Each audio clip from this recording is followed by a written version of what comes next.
There's a moment when you realize your home isn't really yours anymore. For me, it happened on a Tuesday. Sky was clear, coffee in hand. And there she was, Karen, blocking our driveway like she owned the asphalt under her sandals. She stood stiff, arms crossed, floral blouse puffing in the wind, and that fake smile stretched across her face like she'd practiced it in the mirror. "You didn't sign the association packet," she said. "That makes your property non-compliant." I looked past her. Across the road, Mike, the neighbor, was standing in his yard. BDU pants, clean boots, aviators, holding a camcorder. He didn't wave, just kept filming. Karen's voice didn't let up. "Until it's resolved, the community patrol has been authorized to monitor your residence." I turned to my wife. She'd just stepped out, towel around her shoulders. Her eyes found Mike. Her voice dropped. "He's armed. Let me tell you something. There's passive aggression, and then there's this." This felt like a fuse waiting for a spark. That night, I walked the perimeter of our property. Not because I was scared, but because when a man watches your house with a camera and a sidearm, you pay attention. By morning, there was a letter on our porch. Notice of observation. Due to non-participation in the association agreement, your property has been designated a monitored zone. Please direct concerns to your assigned community liaison. No name, no contact, just a seal and a smiley face sticker at the bottom, I swear. I crumpled the letter and tossed it, but I knew it wasn't over. Next day, Karen's back.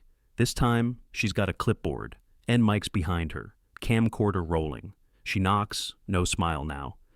"We've received several complaints," she said, stepping aside so the camera could catch my face. "Complaints about what?" "Your front lawn, your paint color, and your general presence." My wife stepped forward, calm, direct. "You have no jurisdiction here." Karen grinned like a snake. "That's not what the revised boundaries show." And that was the game. They claimed our house now fell under association authority thanks to some redrawn lines. No hearing, no vote, just a map printed on a glossy flyer left in our mailbox. I tried to laugh it off, but when your trash stops getting picked up, your internet slows to a crawl, and the grocery delivery driver says they won't step past a certain mailbox, things get less funny. Mike, he built a little guard shack right across the road, said it was part of the volunteer patrol initiative. He sits there from dusk till dawn, lights on, scanner crackling, watching. Ever had someone monitor your life like you're the villain in their story? It's not paranoia when they're proud of it. My wife tried calling the sheriff's department. The woman on the line said, "If it's under association supervision, there's not much we can do unless a crime occurs." That night, she didn't sleep. Neither did I. You ever felt the ground shift under your feet without moving an inch? Because when I looked out that window at 3 a.m. and saw Mike pointing something, binoculars I hoped, toward our bedroom window, I knew. We were being hunted without a single shot fired. And something in me clicked. This wasn't just HOA nonsense anymore. This was war by neighbor. And it was just getting started. The next morning, we found a drone hovering just above our backyard. Small, silent, probably off the shelf, but still, there it was, circling slow, like a vulture that knew something you didn't. I stepped out in my robe and just stared at it. No shame. Thing didn't flinch, just kept drifting, watching. I waved at it, flipped it off, then went back inside. "That same one as yesterday?" my wife asked, barely looking up from her coffee. "Hard to say. They all look like toys until they ruin your morning." She didn't laugh, neither did I. By noon, a new sign appeared on our lawn. Community monitoring in effect, smile for safety. Not official, just laminated, staked in deep. No name, no contact. But Mike was standing across the street again, arms folded. He was smiling. That's when it started clicking in my head. This wasn't just HOA protocol anymore. This was theater, and we were the show. Funny thing is, when people make you the enemy, they get real creative. Take the neighborhood app. Next thing we knew, someone posted blurry photos of my wife walking to the mailbox in her bathrobe, cropped tight, slapped with a caption, "Refuses to dress respectfully in shared visibility zones." Comments flooded in, not from strangers, from folks we used to say hi to, folks who borrowed our ladder, our hedge trimmer. "She looks unstable. Something's not right in that house." We should vote on formal action. And just like that, the neighborhood turned. You ever been watched, judged, and sentenced by people who don't even look you in the eye anymore? That night, my wife stood by the window, staring out. I feel like I'm being erased. And I didn't have an answer. Let me back up for a second. Mike wasn't always like this. When we moved in, he brought over a bottle of cheap wine and asked if we needed help unloading. Said he served overseas, then did private security. Calm guy. Intense eyes, but polite. Then Karen happened. She ran for homeowner association president, promised order, protection, security. Said we needed eyes and structure to protect community values. Mike, he became her sword. Back in the day, he told me he didn't sleep more than 4 hours. Said habits like that don't die, even in the suburbs. Now he was using those hours watching us. We tried filing a complaint, typed up the whole thing. Drone harassment, signage, online smearing, even printed screenshots. Took it down to the local township office. Lady behind the glass skimmed the file, shook her head. If the association claims they're acting under revised guidelines, you'll have to dispute that through their committee. We don't override internal governance. My wife leaned in. They're not a government. The woman gave her that neutral look, the kind that means you're not the first to say that. And nothing changed last time either. We walked out into the parking lot. She stopped halfway and just stood there, eyes shut, like she was holding her breath underwater. They're not going to stop, she said. No, I said quietly. They're not. That night, I unplugged the security cameras we had set up years ago. Something about being watched while watching yourself. It makes you feel complicit. But the real punch came 2 days later. A letter slid under our door. Mandatory compliance notice. You have 5 business days to repaint your home to meet the designated community palette. Failure to comply will result in a penalty of $1,350 and referral to the association's External Affairs Panel. External Affairs Panel? What is that? Some backroom HOA tribunal run out of a basement? I called the number at the bottom, rang once, disconnected. That's when my wife walked in, holding her phone. You need to see this. She showed me a photo. It was us, in our backyard, sitting by the fire pit, taken from above. Posted with the caption, "Community members observed violating open flame safety standards." And the comment section? Locked. They didn't want discussion. They wanted blood. And something deep in my gut twisted, because I realized this wasn't about rules or safety. This was personal. And they weren't going to stop until we broke. By day 5, we were ghosts in our own house. We timed our walks to avoid windows. We whispered like the drywall had ears. Even our dog started growling at shadows. Then came the flyer. Folded, dropped at every doorstep, a glossy full-color smear piece with our faces printed dead center. Preserve your neighborhood. Demand accountability. Below it, blurred photos, misquotes, and the worst part, a fabricated complaint allegedly signed by neighbors. My wife read it silently, didn't say a word, just walked out onto the porch and stood there, arms crossed, letting the wind whip the paper out of her hands. Mike was across the street, as always, sitting in his little booth like some dollar store checkpoint guard. She stared right at him, and for the first time, he looked away. Let me ask you something. What do you do when silence becomes its own weapon? That night, we got a knock at the door. Wasn't Karen, wasn't Mike. It was a woman I barely recognized, mid-40s, thin, tired eyes. She glanced behind her like she was being followed. "I'm Mike's wife," she said quietly. "Can I talk to you?" We let her in. She didn't sit, just stood near the window, fingers twitching at her sleeves. "I shouldn't be here," she whispered. "But you need to know, he wasn't always like this. Karen's got a grip on him. She gives him things to feel useful, important." She hesitated. "He stopped his meds 2 months ago, said they clouded his purpose. He's not well, and if he thinks you're a threat, he won't blink." My wife asked, "Why tell us now?" The woman looked down. "Because I found something. In his drawer. A printout. Your backyard. But overlaid with a shooting range grid." She left after that. Said if anyone asked, she was bringing over muffins. We didn't sleep again. Next morning, I found our mailbox hanging open. Inside, a plastic envelope with a letter, unsigned, typed. Stay down or the next notice won't be paper. That was the tipping point. We'd tried the law, we'd tried playing nice, we even tried being invisible. But when a man watches your house with a scoped camera and maps your yard like a kill box, something inside you wakes up. You ever feel that? The shift from fear to fury? I started making calls, not to lawyers, not to cops, to someone from my old life, a guy named Fletcher. He used to build home security systems, real ones, for people who don't call 911. We met in a diner 2 towns over. He didn't ask why, just handed me a drive in a box. As silent alarms, directional mics. If he even breathes near your property line, you'll know.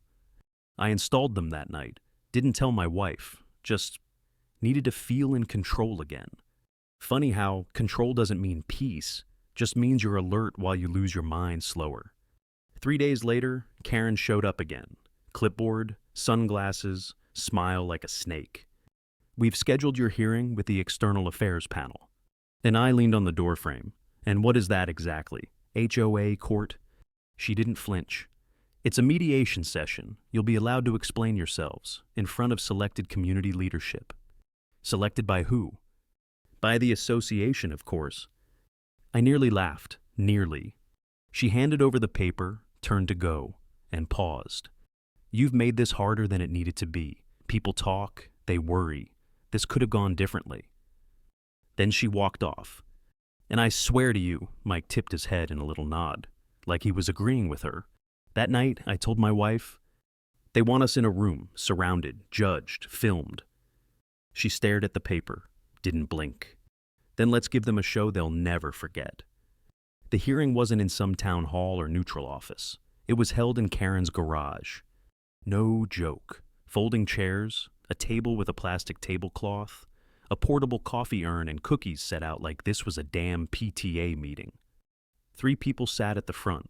Karen, a guy named Paul who ran the landscaping committee, and Trudy, the one who once asked if we could tone down our Christmas lights.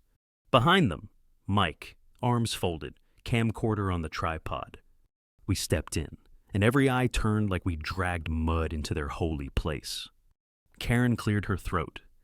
This session is for the purpose of discussing repeated community violations, documented disruptions, and the impact on neighborhood morale. My wife looked at me. I nodded. She stepped forward, calm, steady. I'd like to make a statement. Karen blinked. This isn't... We're speaking now, my wife said. You've spoken enough. She pulled out a folder and placed it on the table. Inside, printouts, drone footage timestamps, screenshots from the neighborhood app, copies of all the false citations we'd received. I've compiled every piece of harassment, she said. Every trespass, every fabricated complaint, all under your watch. Karen's smile twitched. None of that proves anything. Maybe not, my wife said, but this does. She slid forward a photo, the one Mike's wife had brought, our backyard, marked up like a sniper's range. Karen glanced at Mike. He shifted, uncomfortable. Paul leaned forward. Where did you get that? From your patrolman's home, my wife said. His wife. You remember her, don't you? The room went quiet. Trudy swallowed hard. Karen regained her voice. This is turning combative. If you refuse to participate in good faith, we'll escalate to civil. Go ahead, I said. But you should know, we've been recording since we stepped in. I pointed to the pen in my pocket. And since you didn't inform us this would be recorded, and failed to disclose the format of this so-called hearing, congratulations. You just violated 3 sections of your own guidelines. Paul looked nervous. Trudy glanced at the cookies. Karen, still stone-faced, but the cracks were there. You think this is funny? She hissed.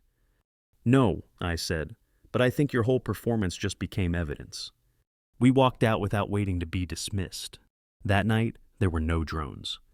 But the next morning, our trash wasn't picked up. Again. Then our mailbox was knocked off its post, a smear of red paint across it. And on our driveway, in big white chalk letters. Get out. I stood over it with my wife. Neither of us said a word. Then she turned, went inside, and came back with a paint roller.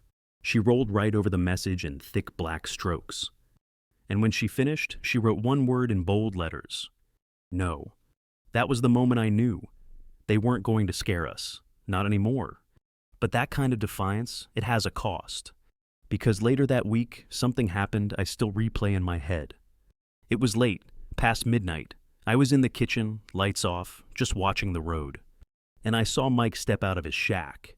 He crossed the street, slowly, deliberately, walked right up to our porch, and placed something at the base of the door, then turned and walked back without looking up. I waited until he disappeared, opened the door. It was a bullet, one single bullet, wrapped in ribbon. Have you ever felt a threat that was both silent and deafening? Because I swear to you, that ribbon screamed louder than a siren. I didn't tell my wife. Not yet. But I took it, placed it on my desk, and started planning something I hadn't done in years. Not since before we moved here. Not since I promised I was done with that side of myself. Sometimes you don't choose to go back, you're dragged. And Mike just yanked me straight into it. There's something about holding a bullet in your hand that makes everything else feel smaller, lighter, like your body knows this one thing carries weight enough to silence all the noise. I kept it on my desk for 2 days, didn't say a word, just stared at it between coffee sips and sleepless nights. My wife knew something was off. She didn't ask. Sometimes love means letting someone sit in their own storm. On the third night, I opened the box Fletcher had given me, switched on the directional mic, sat by the window, and listened. Static, then footsteps, then Karen's voice, faint but clear through the receiver. "He won't break," she said. Mike replied, "He will, they always do." I leaned forward, heart pounding. Karen again. We push a little more, one wrong move from them, and we get compliance across the board. No more defiant spreading. You ever hear someone planning your collapse like it's a chess move? Makes your blood throb in your ears. Next morning, I told my wife everything. The bullet, the mic, the plan. She didn't panic, she didn't cry. She just nodded and said, "Then let's make them step in it." And right there, we started crafting our own little theater. It began with a note, hand-delivered to Karen's mailbox. "We accept the invitation, but we bring guests." She didn't respond.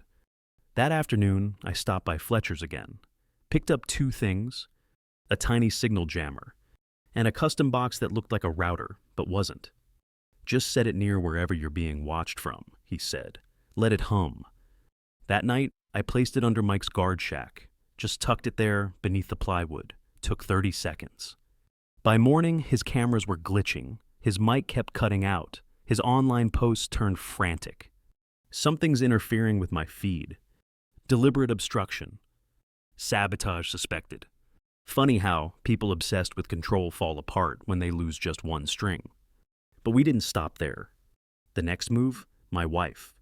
She posted a public comment on the neighborhood forum. "Open house next Friday. All are welcome. Let's talk about what really matters in a community." No finger pointing, no accusations, just invitation. Karen's response was immediate. Unauthorized gathering, subject to association sanction. But the thing is, people were watching. Not just us, everyone. Neighbors who kept their heads down, the silent ones, the tired ones. Some of them started liking her post. A few even commented. About time someone said something. Looking forward to it. And just like that, the ice cracked. Karen doubled down, sent a letter taped to our door. Hosting unauthorized events without association clearance will result in escalating fines and a temporary perimeter restriction. What even is a perimeter restriction? Sounds like something from a dystopian novel. But then came the twist we didn't plan. Mike's wife came back, not with muffins this time, with a flash drive. "I found this in his drawer," she said. "He talks in his sleep, calls you names, recites addresses, and this, well, it's all his footage, every file, every angle, every word he never meant for anyone else to hear." She placed it in my hand. "You didn't get it from me." Then she left. We plugged it in. And what we found? That broke everything wide open. It took us 3 hours to go through the files. Fletcher loaned me an old laptop with no Wi-Fi, just in case. We spread everything out. audio, video, time-stamped folders. Mike kept everything: notes, logs, voice memos. One folder was titled Disruption Profiles. We were the top entry.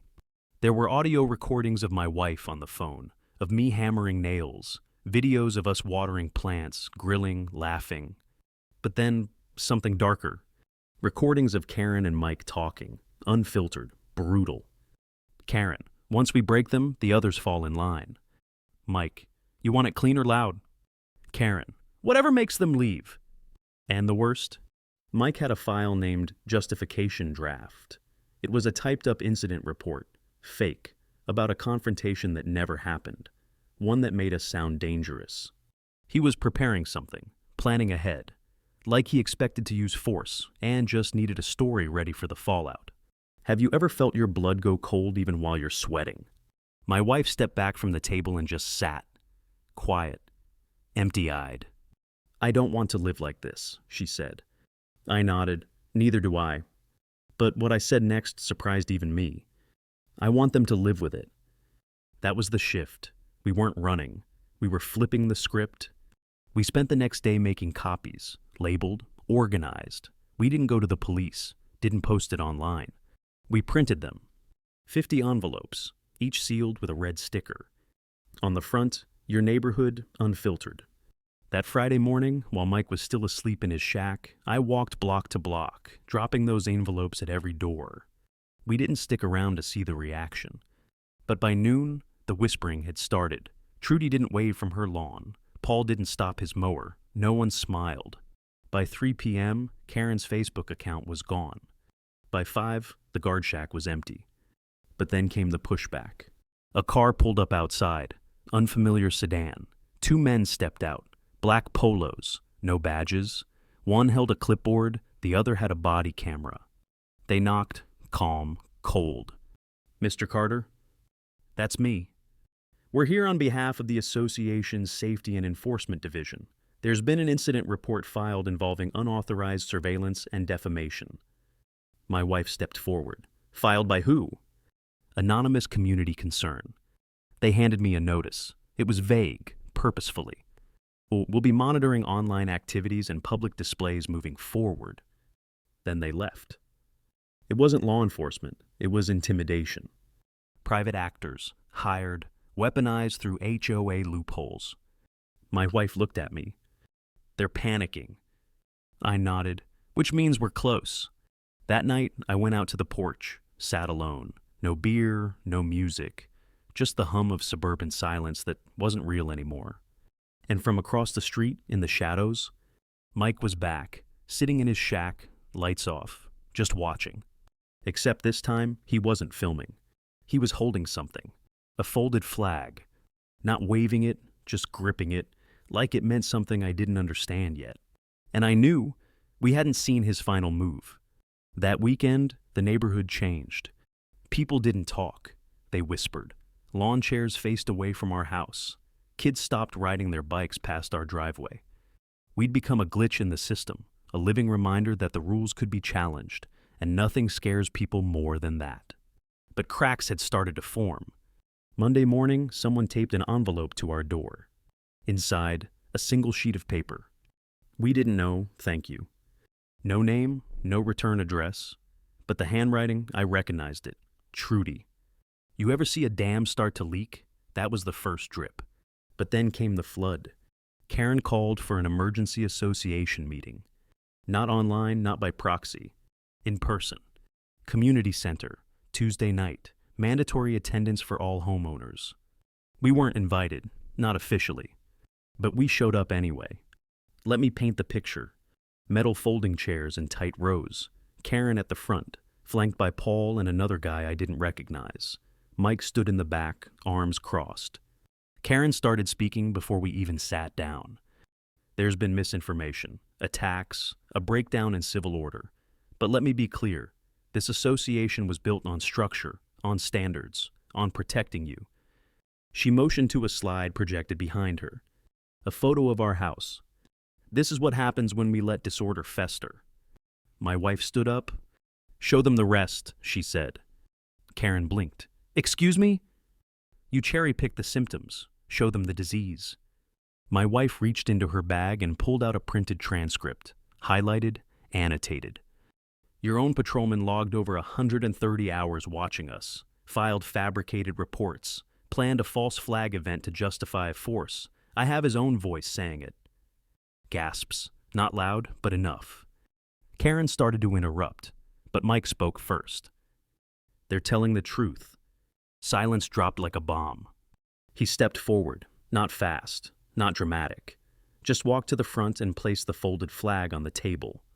I served this country, he said. Did things I don't talk about. But this wasn't service. This was control, and I let it happen. Karen's voice cracked. Mike, stop. He looked at her like she was a stranger. I already have. You ever watch power melt off someone's face? It's slow, ugly. Karen turned red, then pale, then nothing. Paul leaned back. Trudy looked at her hands. Nobody clapped, nobody shouted.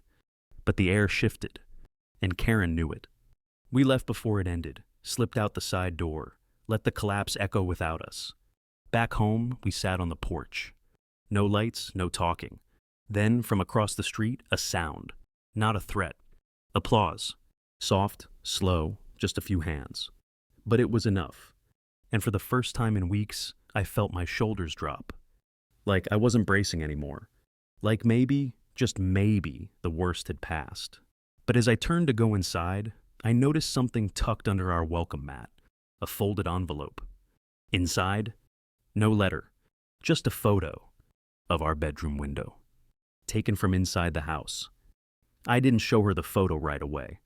I just sat there on the porch, envelope in hand, watching the shadows shift across the yard like they were waiting their turn. Taken from inside the house. That wasn't HOA intimidation. That wasn't Karen. That was something else, something worse. When I finally handed it to her, my wife went quiet. Then she walked the house room by room. No tears, no questions. Just that slow, methodical check you only do when you know you've been violated. We didn't find a camera, not that night. But we found something else.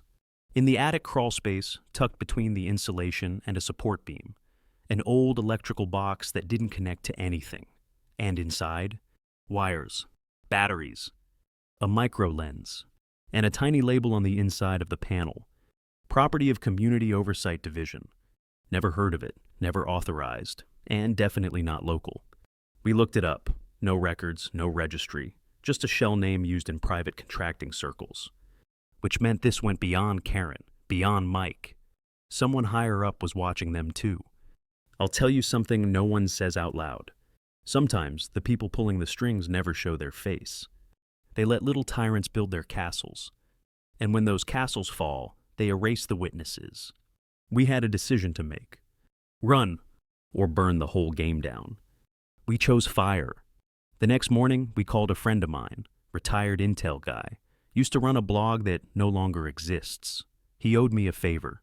I sent him the footage, the documents, the voice files, the crawlspace cam. Told him, don't publish it. Then what? He asked. You leak it anonymously everywhere.